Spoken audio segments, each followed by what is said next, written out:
Olá para você que está escutando aqui a gente no Giro de Notícias. É o seguinte, a Carla Mello hoje está de folga e eu estarei aqui auxiliando e ajudando aqui na transmissão que está acontecendo agora. E a gente tem uma novidade, a gente está utilizando aqui a irmã do Botinho, que é a Botinha. Aê! Ela vai estar lendo aqui algumas notícias e eu estarei comentando. Então a gente vai seguir lá. A gente vai comentar agora sobre a seguinte notícia. Giro de Notícias.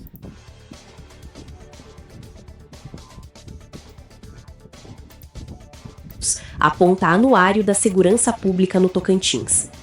O anuário Sobre a notícia do que o Tocantins registrou.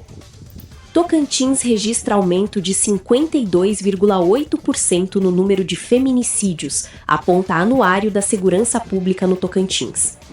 O Anuário Brasileiro de Segurança Pública de 2026 revelou um preocupante aumento de 52,8% nos casos de feminicídio no Tocantins em 2025, totalizando 20 vítimas, contra 13 no ano anterior. Este dado contrasta com a redução observada entre 2023 e 2024. Além do feminicídio, outras formas de violência contra a mulher, como ameaça, perseguição, violência psicológica e lesão corporal, também apresentaram crescimento. Especialistas apontam a falta de delegacias especializadas e a dificuldade das vítimas em buscar ajuda como fatores que contribuem para essa escalada. Em resposta, a Secretaria de Segurança Pública do Tocantins afirma ter ampliado a Operação Mulher Segura e priorizado a investigação desses crimes, com inquéritos concluídos para os casos registrados em 2026. A fonte da notícia é g1.globo.com. O G1 Tocantins está aí colocando a notícia sobre, infelizmente, algo que a gente não queria que aumentasse, sobre o número de feminicídios, né? Aqui em Porto temos a delegacia especializada para mulher, né? Pelo menos aqui em Porto. Só que infelizmente a gente não consegue garantir para outras cidades.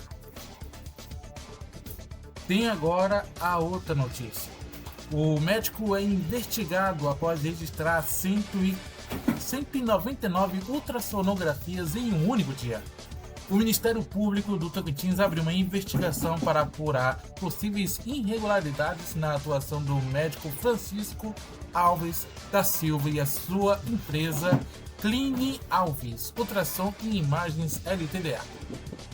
A investigação centra em atendimentos prestados na rede pública de saúde em Centenário e Recursolândia.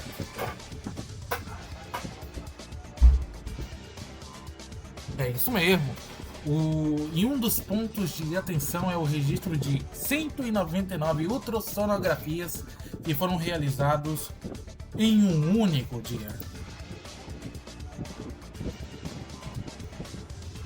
O Ministério Público do Tocantins também investiga possíveis sobreposições de horários e custo dos exames. O médico alega que os exames foram realizados em mutirões de saúde e que a prestação de serviço se dá por pessoa jurídica, negando atendimentos simultâneos individuais. Os municípios Recursolândia e o médico apresentaram suas defesas, enquanto o TO e a Prefeitura de Centenário ainda não se manifestaram, pessoal. Vai agora, Botinha.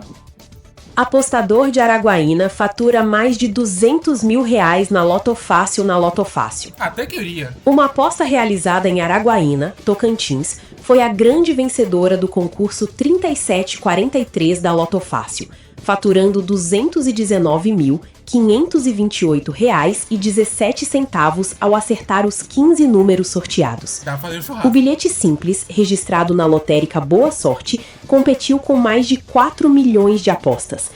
Outra aposta da cidade também foi premiada, com R$ 829,74 por acertar 14 dezenas. Ao todo, 4 apostas acertaram os 15 números, sendo 2 na Bahia e 1 em São Paulo. O próximo concurso da Loto Fácil, que sorteia semanalmente de segunda a sábado, tem estimativa de prêmio de 2 milhões. A fonte da notícia é g1.globo.com.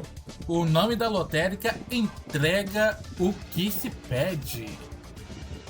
Próxima notícia.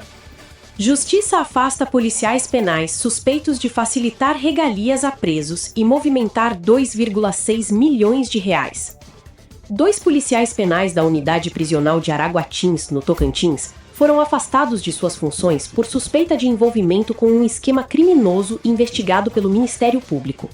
Segundo as investigações, os servidores teriam concedido regalias a 2 presos e realizado transações financeiras atípicas, incluindo a movimentação de 2,6 milhões de reais por um dos policiais em 5 anos. As apurações indicam uma relação próxima entre os policiais e os detentos, com evidências de contato frequente e repasses financeiros. Além do afastamento, a Justiça determinou a proibição de frequentarem unidades prisionais e de manterem contato com outros investigados e testemunhas. A Secretaria da Cidadania e Justiça informou que medidas administrativas foram tomadas e que a pasta colabora com as investigações. Imagine se não colaborasse, né? A fonte da notícia é o G1 Tocantins.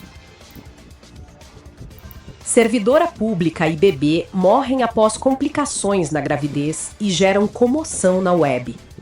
A servidora pública Carolina Pereira Silva Lira, de 30 anos, diretora de Proteção Social Básica em Porto Nacional, faleceu na última quinta-feira, 23 de julho de 2026, devido a complicações na gravidez. Essa notícia a gente deu antes, ou seja, para quem escuta o Giro de Notícias, com Carla Mello e Mitinho, fiquem informados primeiro. Pode continuar. Um dia antes de sua morte, Carolina perdeu o bebê que esperava. A prefeitura informou que ela era portadora de anemia falciforme, condição que pode ter contribuído para as complicações.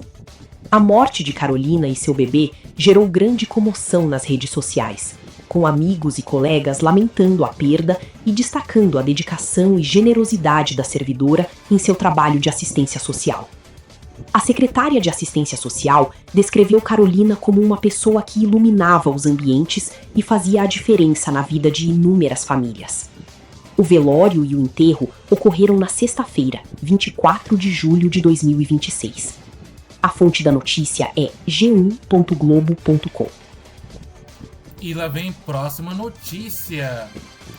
Meteorito que criou uma das maiores crateras do Brasil nem chegou a tocar o solo, explica geólogo. Como assim? Cerca de 300 milhões de anos atrás, um meteorito de aproximadamente 20 mil toneladas explodiu antes de atingir o solo no atual município de Campos Lindos, no Tocantins. Essa explosão, mesmo sem contato direto com a superfície, liberou uma energia colossal que deformou rochas e deu origem à Serra da Cangalha, uma das maiores crateras de impacto do Brasil, com 13,7 quilômetros de diâmetro. Geólogos explicam que a força do impacto gerou anéis concêntricos no relevo, semelhantes a ondas na água, visíveis em imagens de satélite. Originalmente classificada como um domo, a estrutura foi confirmada como cratera de impacto por análises posteriores. A Serra da Cangalha é hoje um monumento geológico com potencial para geoturismo, oferecendo trilhas, cachoeiras, cavernas e voos panorâmicos, sendo notavelmente uma das poucas crateras de impacto de sua dimensão a permanecerem 100% preservadas pela natureza. O nome Cangalha advém da semelhança da formação rochosa com uma sela de cavalo vista de lado. A fonte da notícia é g1.globo.com.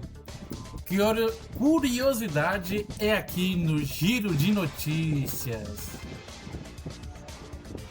Motociclista morre e mulher fica ferida após moto bater contra poste na BR-153.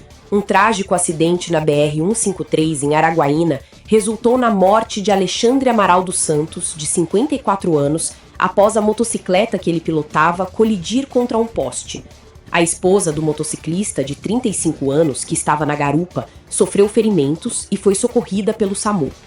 O incidente ocorreu no quilômetro 146, no perímetro urbano da cidade. A mulher foi encaminhada ao Hospital Regional de Araguaína, enquanto o corpo de Alexandre foi levado ao IML para os procedimentos cabíveis. A Polícia Rodoviária Federal apura as circunstâncias do acidente. A fonte da notícia é g1.globo.com. Nossos sentimentos aí ao motociclista que morreu e à família. Agora, um vídeo que a gente não vai poder colocar, mas está vendo aí a imagem, né? A imagem aí que mostra o frame exato do que está acontecendo. Aconteceu o seguinte: um enxame de abelhas ataca animais e trabalhadores no interior do Tocantins. Esse incidente surpreendente ocorreu lá em Dianópolis, no sudeste do Tocantins, quando um enxame de abelhas atacou animais e trabalhadores durante a limpeza de um terreno. O ataque teve início quando os funcionários, sem intenção, atingiram um enxame durante a atividade. Infelizmente, os animais foram as maiores vítimas. Uma ovelha não sobreviveu aos ferimentos e a outra perdeu a visão de um olho. Já os trabalhadores também foram picados, mas sem ferimentos graves. A equipe do Corpo de Bombeiros agiram rapidamente para controlar a situação e garantir a segurança na área afetada. A fonte da notícia é o G1 Tocantins. Vai contigo, Botinho. Morador compra papel para imprimir exame em posto de saúde de Palmas em uma unidade básica de saúde, UBS, no Jardim Aureni 1. Segundo o relato, a unidade informou falta de material para impressão. Diante disso, o homem comprou o papel em uma papelaria e retornou ao local para que os exames fossem impressos. A Secretaria Municipal de Saúde, SEMUS, esclareceu que não há falta de papel na unidade e que a impressão é feita por uma empresa terceirizada. A pasta identificou que o morador recebeu uma orientação equivocada de uma profissional vinculada a essa empresa. A SEMUS notificou formalmente a prestadora de serviços para evitar que situações semelhantes ocorram e pediu desculpas pelo transtorno. A fonte da notícia é g1.globo.com. Para esse morador, tem que ter o dinheiro de volta. Não, isso tá equivocadamente equivocado. Vamos ver agora a história De doméstica a tenente da PM. Mulher relembra a trajetória até ser aprovada em concurso público. Aos 50 anos, Luzinete Bispo Araújo celebra uma impressionante ascensão profissional.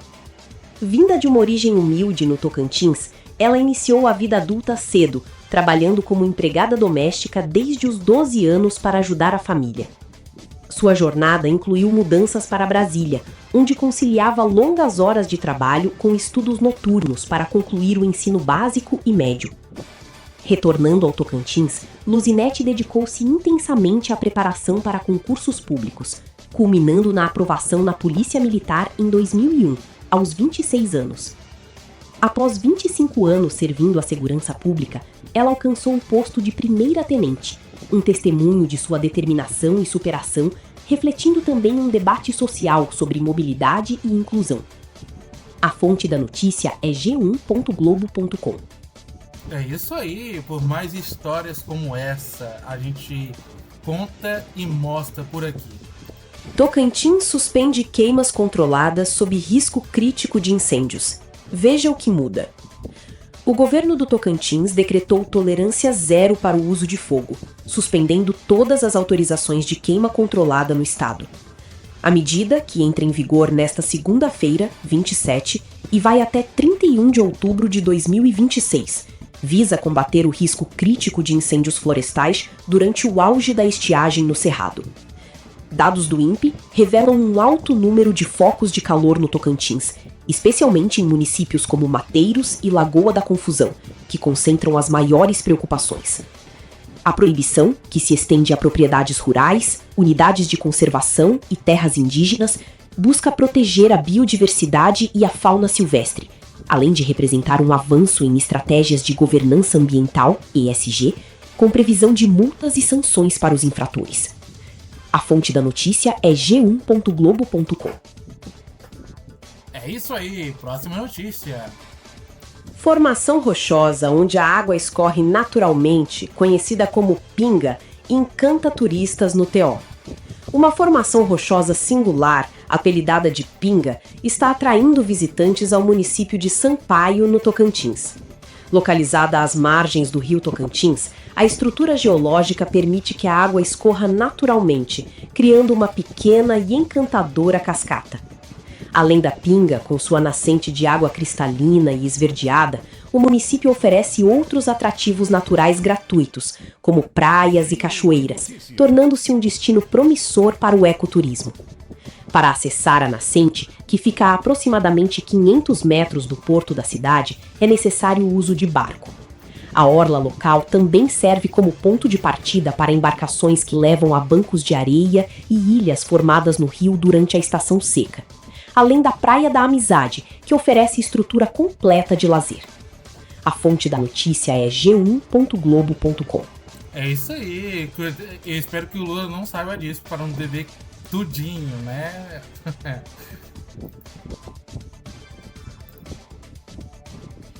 Olha, mais notícia aí, Botinha. Matrículas e transferências de alunos na rede municipal de Palmas começam nesta segunda, 27. Veja prazos. A Rede Municipal de Ensino de Palmas inicia nesta segunda-feira, 27 de julho de 2026, o período para matrículas e transferências de alunos para o segundo semestre letivo. As solicitações deverão ser realizadas exclusivamente pela internet, através do Sistema Integrado de Matrículas de Palmas, SIMPalmas, e terão um prazo de 5 dias, encerrando em 31 de julho. A efetivação das matrículas ocorrerá entre os dias 3 e 7 de agosto. Para novos alunos, as solicitações permanecerão abertas ao longo do semestre, com listas de classificação divulgadas semanalmente. A ordem de atendimento será cronológica e, para o primeiro ano do ensino fundamental, a idade mínima deve ser completada até 31 de março de 2026. A fonte da notícia é g1.globo.com. É isso aí, então é isso. Olha o que aconteceu também, né? Você acha que pagar muita coisa e o negócio não acontecer? Veja isso. Dono de BMW deixado em oficina há mais de um ano diz que paga IPVA sem poder usar o carro. Um proprietário de BMW em Palmas vive uma situação frustrante. O carro está há mais de um ano em uma oficina de luxo, com um conserto pago antecipadamente em mais de R$26 mil. Mas o veículo continua no local e, pior, o dono ainda arca com o IPVA. Kelvin Lucas, de 31 anos, precisou comprar uma moto para se locomover após o sonho de infância se transformar em pesadelo, com o carro sofrendo danos adicionais na oficina. Apesar de a Rui Car Importes alegar que o veículo está pronto desde maio de 2026, o cliente afirma que o problema persiste e o carro está em pior estado do que quando foi entregue. O conserto é considerado delicado e de alto custo, dificultando a transferência para outra oficina. A fonte da notícia é g1.globo.com. É isso aí! O cara tá pagando os impostos em dia mesmo, sem poder estar usando aí o seu carrinho. Agora uma coisa bem bonita, você tá olhando aí a imagem, então vai que é tua, Botinha. Arara canindé fotografada alçando voo majestoso para tentar espantar drone em orla de praia no Tocantins. Tá certíssima. Uma arara canindé foi flagrada em um momento impressionante em Palmas, Tocantins, ao ser fotografada realizando um voo imponente em direção a um drone que a filmava. O incidente ocorreu na orla da Praia da Graciosa, onde a ave, acompanhada de outra da mesma espécie, demonstrou uma reação defensiva ao intruso aéreo. O vídeo, compartilhado nas redes sociais, capturou a beleza vibrante da arara canindé, uma ave símbolo do Cerrado, conhecida por sua vivacidade e pela forte presença urbana na capital tocantinense. O influenciador Francisco Garcia, responsável pelo registro, relatou que, mesmo mantendo distância e utilizando zoom, a ave percebeu o equipamento. Especialistas explicam que esse comportamento é comum em psitacídeos, que podem enxergar drones como potenciais predadores, buscando afugentá-los. A presença de um tronco de palmeira próximo, utilizado como dormitório, também pode ter influenciado a reação da arara, que, apesar de poder ser mansa com humanos, teve sua área de descanso invadida. A fonte da notícia é g1.globo.com. Ela só queria ter sua privacidade. Por que não deixar? É isso aí. Agora, algo difícil de acreditar aconteceu. Vai contigo, Botinha. Policial militar de Goiás é preso no Tocantins por suspeita de disparos de arma de fogo em praia no Tocantins. É uma suspeita. Um policial militar de 34 anos, lotado em Goiás, foi detido no último sábado, 25, no município de Peixe, sul do Tocantins. A prisão ocorreu após denúncias de disparos de arma de fogo na entrada da Praia da Tartaruga. Durante a abordagem, o homem se identificou como PM goiano, apresentando seu documento funcional. Com ele, foi apreendida uma pistola calibre 9mm, 2 carregadores e munições, compatíveis com as cápsulas deflagradas encontradas no local. Ele foi encaminhado à Central de Flagrantes em Gurupi e, segundo a Polícia Militar de Goiás, será afastado de suas funções enquanto o caso é apurado administrativamente. A fonte da notícia é g1.globo.com. Certíssimo aí, a ação tem que investigar mesmo, porque qualquer suspeita que a gente vê nisso em acontecer deve ser devidamente, nada mais nada menos que bem investigada. Agora, algo que aconteceu aqui é uma notícia que a gente teve uma apuração grande sobre isso. Vai ser lida agora pela Botinha. Corpo é encontrado boiando no rio Tocantins, em Porto Nacional. O achado foi feito por um barqueiro que acionou as autoridades. Equipes da Polícia Militar e do Corpo de Bombeiros compareceram ao local, onde o cadáver foi resgatado e a perícia iniciou os levantamentos. A vítima foi identificada como Esaú Oliveira Martins, de 41 anos. Devido ao estado avançado de decomposição, não foi possível identificar marcas de violência. A família já procurava por Esaú desde sexta-feira, 24, o que reforça a hipótese de desaparecimento anterior à descoberta. O corpo foi encaminhado ao IML para exames que determinaram a causa da morte. Esaú era casado e tinha várias filhas. A fonte da notícia é carlamelobrasil.com.br. Exatamente. A redação do Giro de Notícias da Porto FM recebeu informações de ouvintes que complementaram a reportagem. De acordo com os relatos, o Esaú residia nos fundos do Itepac, em Porto Nacional. E a família já estava à procura dele desde sexta-feira, dia 24, ou seja, 3 dias antes do corpo ser localizado. A informação reforça a suspeita que a vítima já estaria desaparecida antes da descoberta do corpo nesse caminho. A gente dá as imagens aí, os créditos ao jornal Porto Mídia e também ao Jair Inocêncio. E, claro, a complementação de informações dos nossos ouvintes recebidas aqui na redação do Giro de Notícias aqui da Porto FM com Carla Melo e Mitinho. A gente tem mais notícias que acontecem sobre isso, né? Olha o que aconteceu. Fala aí, Botinha. Balsas batem durante travessia no Rio Araguaia, na divisa entre Pará e Tocantins. 2 balsas colidiram durante a travessia do Rio Araguaia entre Araguatins, Tocantins, e Palestina, Pará, na quarta-feira, 14, sem nenhum ferido. O acidente ocorreu após a ponte da BR-230 ser interditada devido a problemas na estrutura, exigindo o uso temporário de balsas. Passageiros e motoristas pagam pedágio para a travessia, mas o DENIT busca viabilizar a gratuidade em negociações com o governo federal. A empresa operadora das balsas não se manifestou até a última atualização sobre as causas do acidente. A fonte da notícia é g1.globo.com. Infelizmente, nós, pessoas, vamos estar pagando aí pela interdição que aconteceu na estrutura aí da ponte da BR-230. Ou seja, eu já falo desde então que é o seguinte: a situação da estrutura de qualquer obra pública tem que ser desde do dia zero ser verificada e acompanhada e bem fiscalizada. Quando isso não acontece isso e outros acidentes só por ter essa origem ruim. Ou seja, a corrupção também mata. A fonte da notícia é o G1 Tocantins e a gente tem outras notícias agora.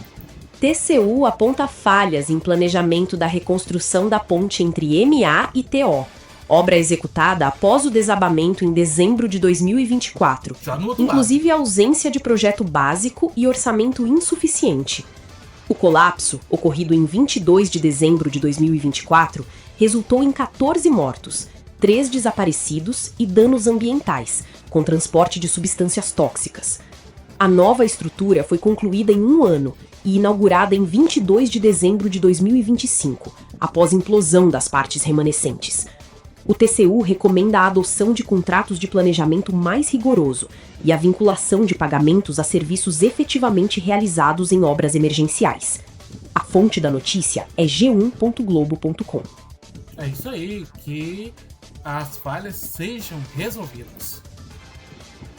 Temos agora a notícia nacional. Olha o que aconteceu aí, pode contar aí, Botinha. Flávio comenta a decisão de Moraes de proibir visita a Bolsonaro. Realiza live às 19 horas, 13 de julho, para comentar a suspensão de visitas a Jair Bolsonaro, determinada pelo STF. A restrição foi imposta após Flávio divulgar uma carta do ex-presidente em que este o indica como candidato e pede apoio nas eleições de 2026.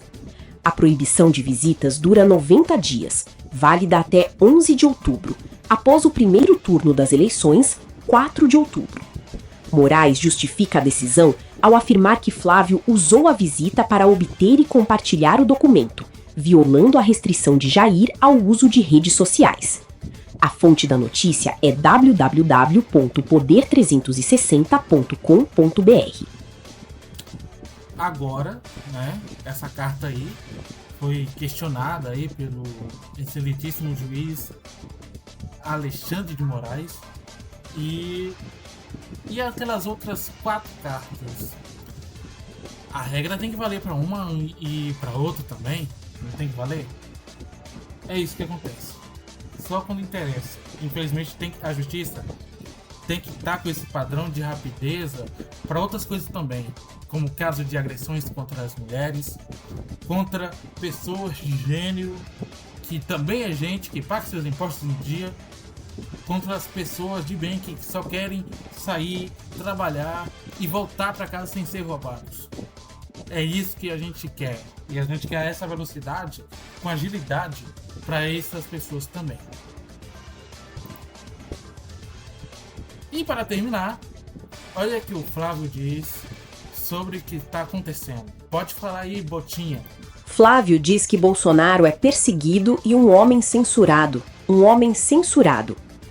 Senador Flávio Bolsonaro compartilha em rede social a visão de que seu pai, o ex-presidente Jair Bolsonaro, é injustiçado, perseguido e censurado. Flávio questiona seus seguidores se aguentariam a perseguição que Bolsonaro estaria passando, exaltando sua conduta pessoal e política. O senador defende a simplicidade de Bolsonaro, citando o hábito de comer pastel em barracas de rua como exemplo de autenticidade e não estratégia política. Flávio alega que Bolsonaro nunca usou cartão corporativo durante a presidência e promete adotar a mesma conduta, pedindo apoio dos seguidores para sua pré-candidatura. A fonte da notícia é www.poder360.com.br. Não, mas, olha, sendo sincero aqui, né? Comer pastel lá nas feiras, né? Não é algo exclusivo do nosso ex-presidente Jair Bolsonaro, né? Cada político faz a sua versão comendo, exceto se for a Dilma, porque tem vídeo aí, é Dilma comendo pombo. Não sei porquê, mas tem isso aí na internet. É claro, é montagem, mas a gente termina a edição de hoje, do dia 27 de julho de 2026. Vem aqui, amanhã tem mais. A Carla Mello tá de folga e a gente retorna aqui amanhã, no mesmo horário e no mesmo canal. Então, tenha uma ótima tarde. Até amanhã.